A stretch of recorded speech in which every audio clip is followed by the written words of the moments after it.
Bruce Lee faces a real dilemma. He's on the verge of stardom in the United States with a projected TV series on the horizon, but he's just achieved superstardom as a film actor here in Hong Kong. So what does he choose, the East or the West? It's the kind of problem most budding movie actors would welcome. It's the Pierre Berton Show, the program that comes to you from the major capitals of the world. This edition comes to you from Hong Kong. And Pierre's guest is the man who taught karate, judo, and Chinese boxing to James Garner, Steve McQueen, Lee Marvin, and James Coburn. The newest Mandarin superstar, known in the West for his appearances in Batman, The Green Hornet, Ironside, and Longstreet. His name is Bruce Lee, and he doesn't even speak Mandarin. And here's Pierre. Well, how can you play in Mandarin movies if you don't even speak Mandarin? How do you do that?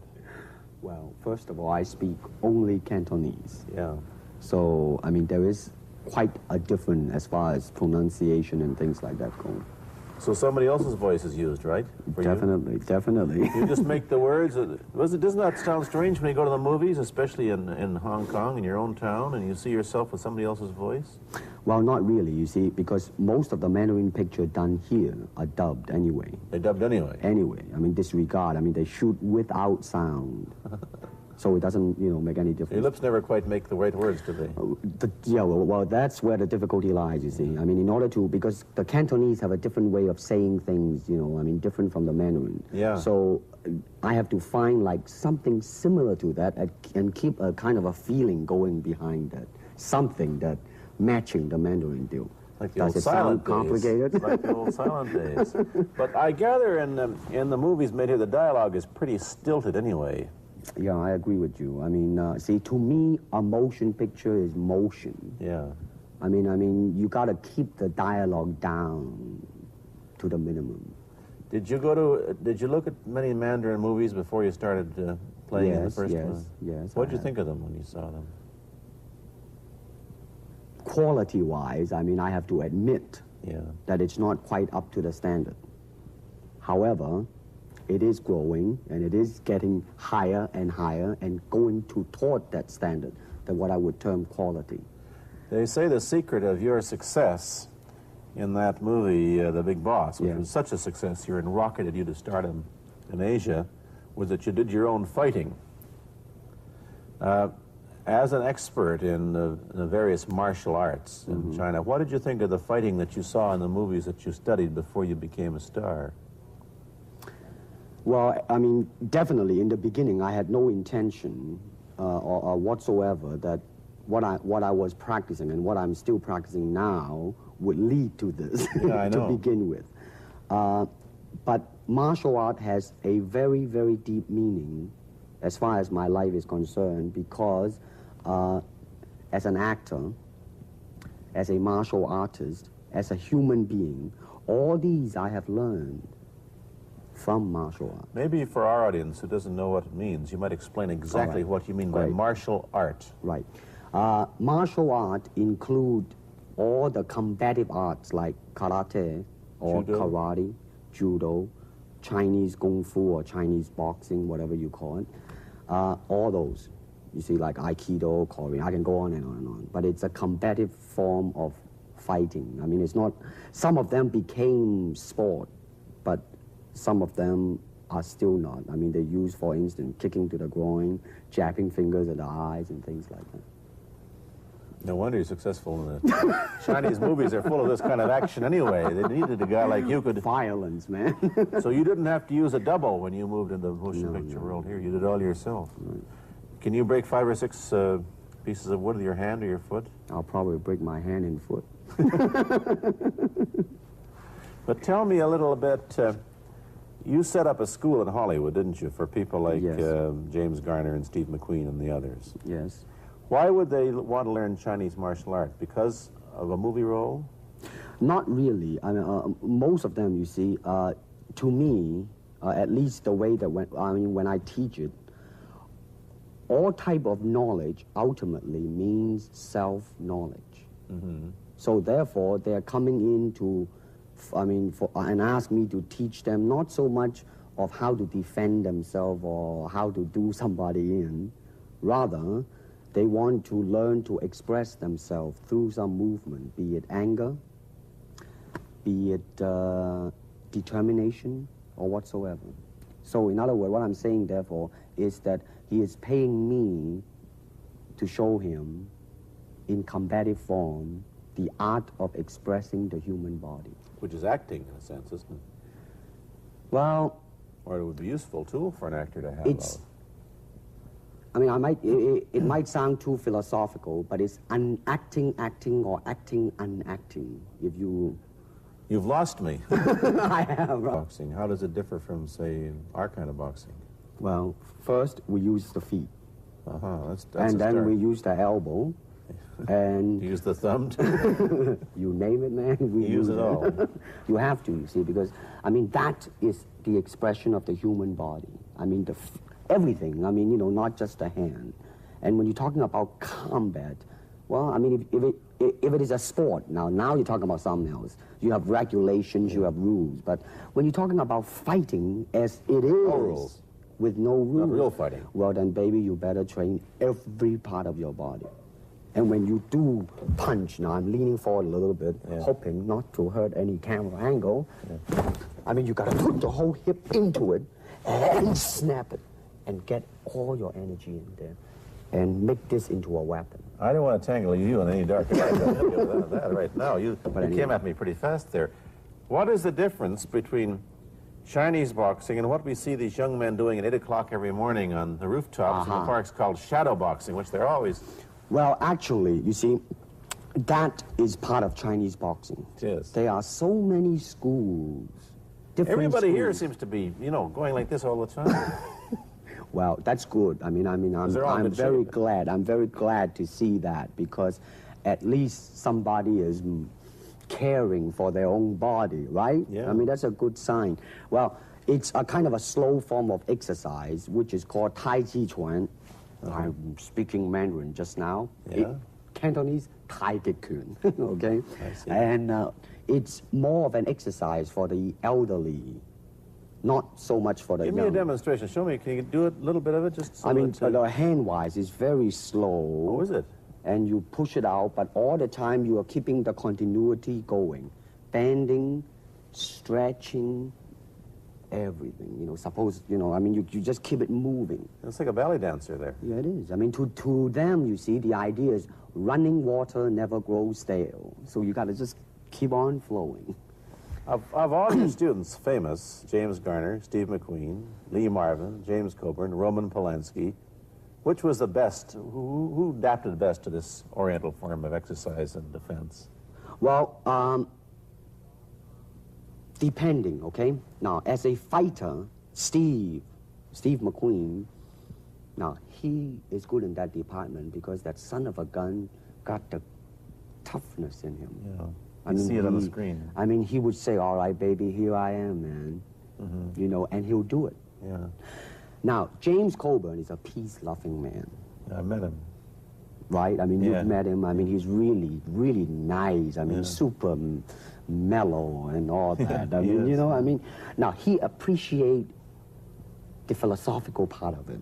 Therefore, his understanding of it is deeper than Steve. So it's really hard to say. You see what I'm saying now? I see. I mean, each it's one's different. I mean, it's different. So that's, I mean, depending on what you see in it. Interesting that we don't, in our world, and haven't since the days of the Greeks who did, combine philosophy and art with sport.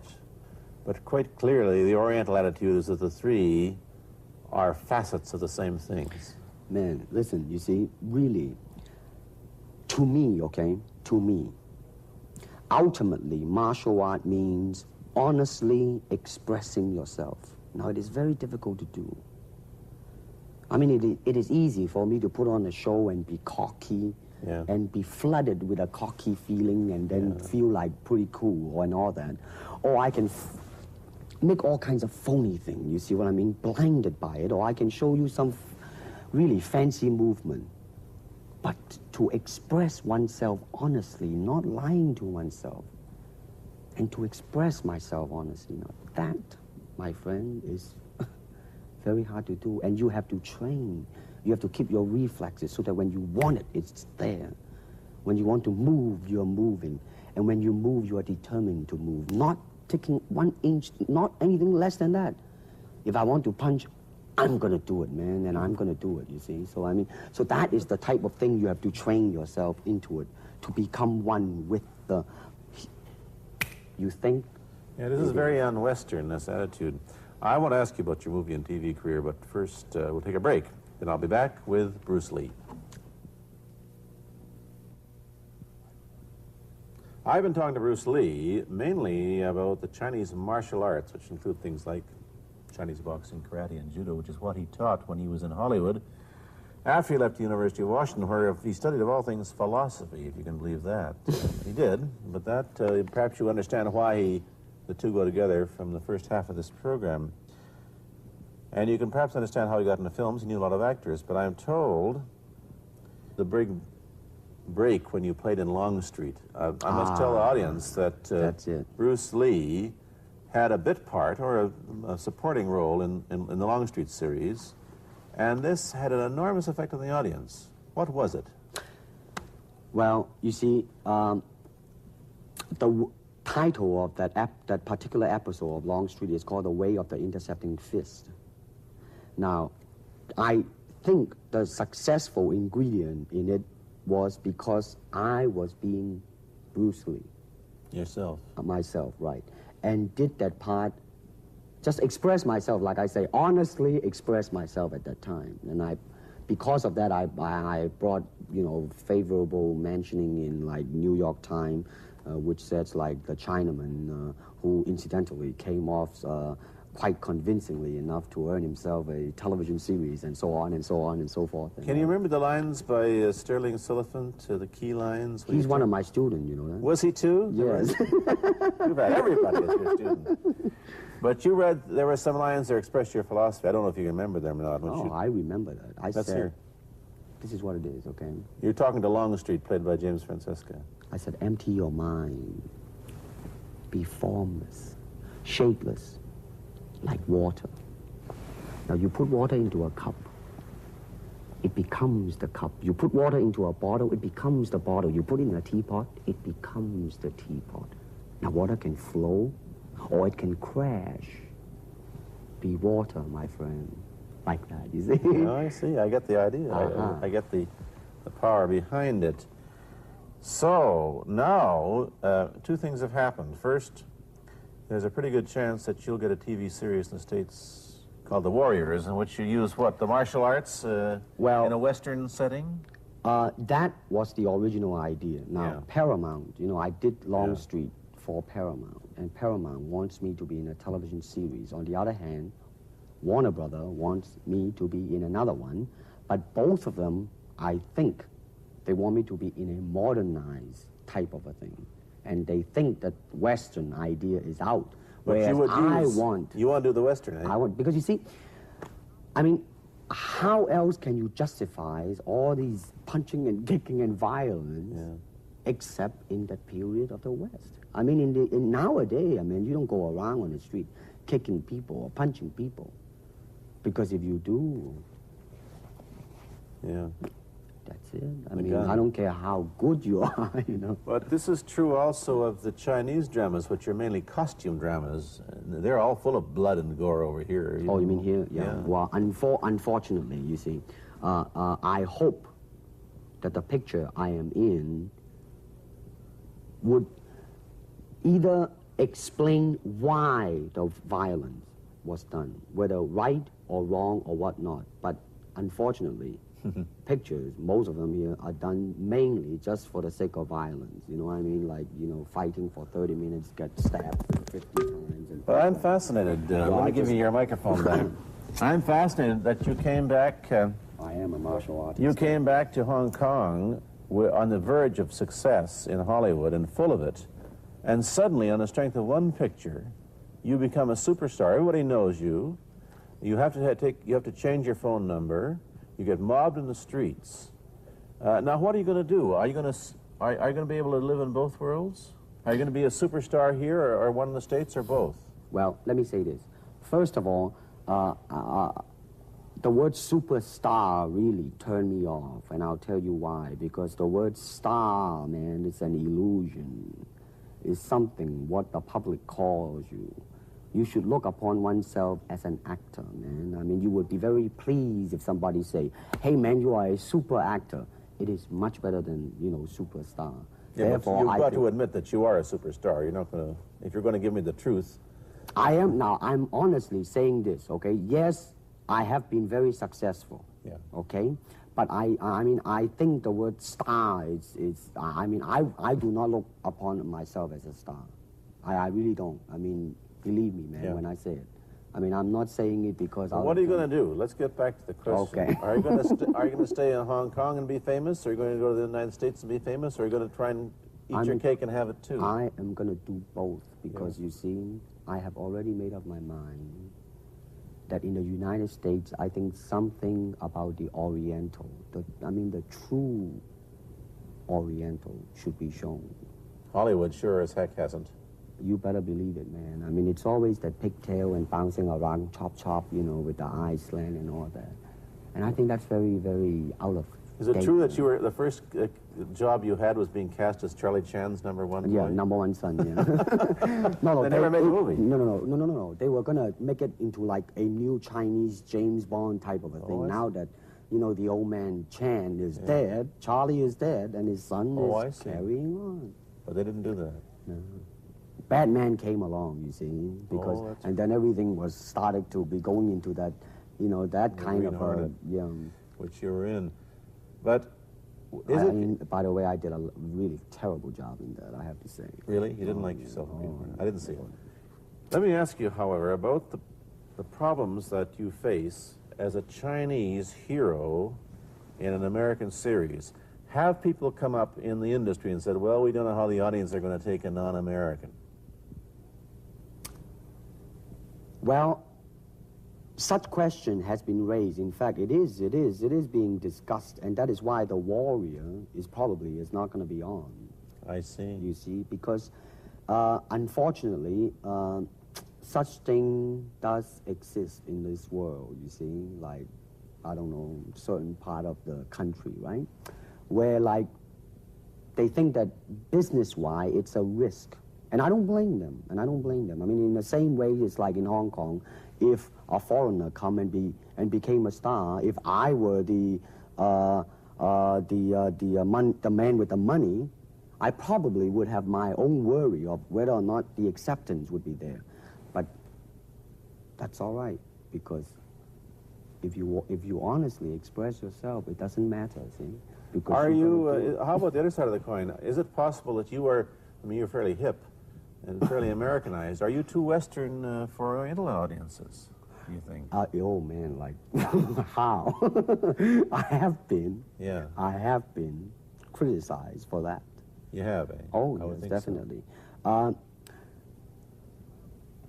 Well, let me say this: when I do the Chinese film, I'll try my best not to be as American as I, you know, have been adjusted to for the last 12 years in the States. But when I go back to the States, it seems to be the other way around. You know You're what too I mean? exotic, eh? Yeah, man. I mean, they're trying to get me to do too many things that are really for the sake of being exotic. You understand what I'm trying to Oh, say? sure. So it's really, I mean, it's When you live in both worlds, it brings its problems as well as its advantages, and you've got both. Time to go to a commercial. I'll be back in a moment with Bruce Lee. Let me ask you whether the change in attitude on the part of the Nixon administration towards China has helped your chances of starring in an American TV series. Well, first of all, this happened before that. Yeah. But I do think that things of Chinese will be quite interesting for the next few years. I mean, not that I'm politically, you know, inclining toward anything. You know, No, I you understand what that. I'm I'm saying? just wondering. But I mean, once the opening of China, you know, I mean, that it will bring more understanding. Yeah. More things that are, hey, like different, you know? And maybe in the contrast of comparison, some new thing might grow. So therefore, I mean, it's a very rich period to be in. I mean, like if I were born, let's say, 40 years ago, Yeah. if I have a thought in my mind, I said, boy, I'm gonna star in a movie or star in a television series in America. Well, that might be a vague dream, but I think right now, maybe, man. You still think of yourself Chinese, or do you ever think of yourself as North American? You know what I want to think of myself? As a human being. Because, I mean, I don't want to sound like, you know, as Confucius say, but under the sky, under the heaven, man, there is but one family. It just so happened, man, that people are different.